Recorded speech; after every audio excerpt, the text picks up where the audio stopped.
Hello guys, welcome back to the channel. In today's video, I'm going to talk about Acorn Seed and Grow a Garden too. Okay, let's get into it guys. First of all, if you want to get the seed, you can go to the seed shop and it costs 700k shekels. You can purchase it from here. And this acorn is a legendary seed guys. So yeah, I think it's worth to buy, and I'm going to show you how the acorn looks like.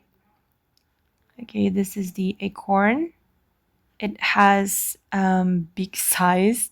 I mean, it's a tree, so if you want to plant it, make sure that you have big space.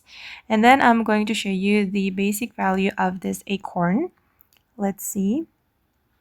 I'm going to see or view how much this is worth. Okay. Oh, only 300 shekels. But it's a multi-harvest plant, so you can harvest it multiple times. And I think it's still worth.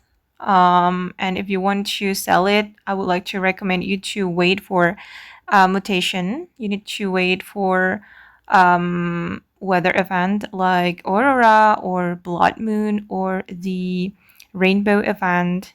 So you will have higher value. Okay guys, and that's everything you need to know about the acorn seed in Grow Garden 2. I hope this video will be useful for you. Thank you so much for watching and bye!